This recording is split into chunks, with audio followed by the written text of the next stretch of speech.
à toutes, bienvenue sur cette nouvelle vidéo que je fais dans le cadre de la série Discussion Crochet Café. Je vais faire souvent des vidéos comme ça pour répondre aux questions que les gens me posent sur ma page Facebook, sur mon blog et sur ma chaîne.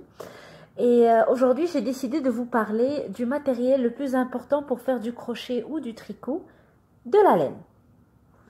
Donc, pour celles qui commencent petit à petit dans le crochet ou dans le tricot et qui veulent se lancer dans des projets, on se demande tout le temps quelle laine utiliser, quelle est la différence entre les laines, quel matériau utiliser pour avoir le matériel adapté à notre projet. Aujourd'hui, je suis allée m'approvisionner en laine à mon magasin préféré ici à Montréal, Michaels. Je fais un petit tour comme chaque semaine pour voir les nouveautés en termes de matériaux, de couleurs et avoir des petits coups de cœur comme à chaque fois. Les personnes qui me suivent sur ma page Facebook ou sur ma boutique en ligne vont savoir que je ne suis pas du genre à travailler par projet, c'est-à-dire je ne vais pas choisir un projet et aller acheter la laine pour le réaliser. Mais je me laisse guider par mon instinct et puis par le matériel. Donc, j'achète la laine qui me plaît. Et puis, je pense après à ce que je peux faire avec une fois l'aiguille et la laine entre les mains. On ne sait jamais où est-ce que la créativité peut nous mener et ça débouche généralement sur des beaux projets. Je vous ramène avec moi voir un petit peu l'intérieur du magasin Michaels, très connu ici à Montréal et en Amérique du Nord. Et on se retrouve dans quelques secondes pour parler un petit peu des différences qui existent entre les différentes laines. À tout à l'heure.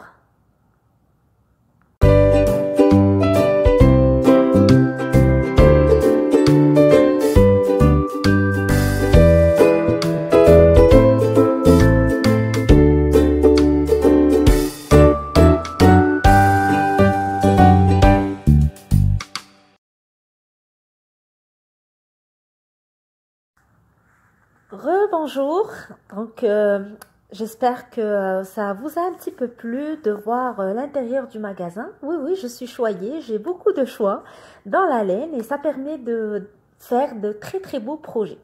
Donc pour celles qui veulent choisir une laine pour un projet, au début définir ce que vous voulez faire si vous êtes débutante. Et la chose très importante à savoir, c'est que la laine n'est pas pareille. Il y a une charte à lire sur chaque laine et il faut faire la différence car toute laine n'est pas adaptée à tous les projets. Moi, je me fie beaucoup à cette charte et je vais vous la mettre d'ailleurs sur mon blog pour celles qui veulent la télécharger. Je vais mettre l'adresse de mon blog sur le boîtier de description en bas de la vidéo et aussi dans un commentaire en bas de la vidéo pour pouvoir aller directement sur le blog et télécharger le document. Donc ici, vous allez voir, il y a différents types de laine avec des numéros.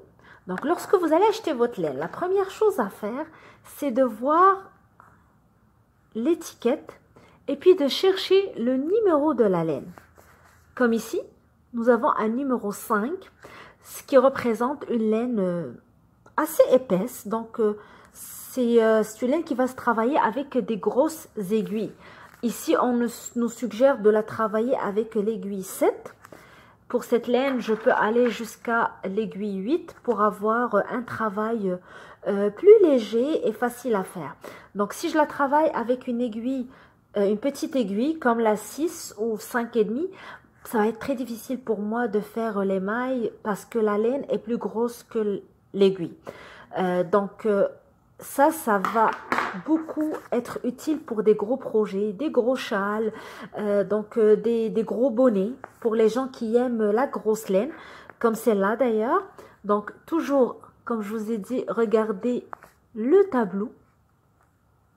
Donc, ici, nous avons une laine 5 toujours. Et ici, on nous suggère de la travailler avec le crochet 8.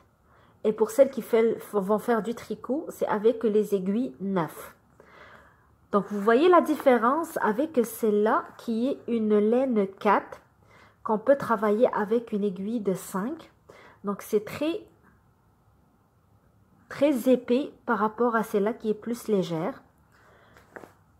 Et là, on a plusieurs choix. Là encore, il ne faut pas se fier seulement au numéro, parce que même si on a des laines numéro 4 et que les deux ont le même numéro, donc comme celle-là, regardez, j'ai 5, là aussi c'est 5, et la troisième aussi, elle est dans le code 5, mais c'est pas adapté à tous les projets car la qualité est très différente. Donc celle-là est plus épaisse, celle-là est moins épaisse, même s'ils sont dans le même numéro. Mais comme je vous ai dit, tout d'abord définir le projet, puis regarder le numéro que vous voulez qui est indiqué sur votre projet.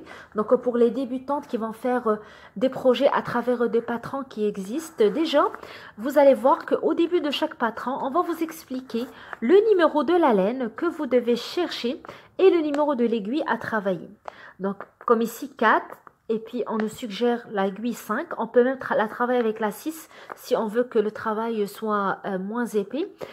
Mais vous pouvez vous fier à ça, le travail va être impeccable. Celle-là est une laine 3, donc elle est toute petite. C'est surtout utilisé pour les projets pour bébé. Et sur la charte que je vais vous mettre sur mon blog, vous allez voir que pour chaque numéro, vous avez toutes les explications avec l'aiguille suggérée pour ce type de laine.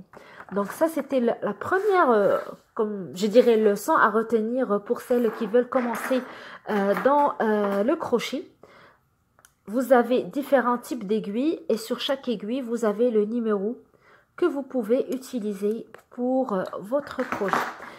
Donc, c'était une petite vidéo pour vous expliquer un petit peu les différentes laines et aussi pour vous montrer ma petite virée au magasin Michaels pour mes achats en laine aujourd'hui. Je commencerai sûrement des beaux projets avec ça et je vous en ferai part à travers des vidéos, des tutos et aussi des posts sur ma page Facebook Atelier Il Gigi. Continuez à nous suivre et à la prochaine. Merci, bon crochet!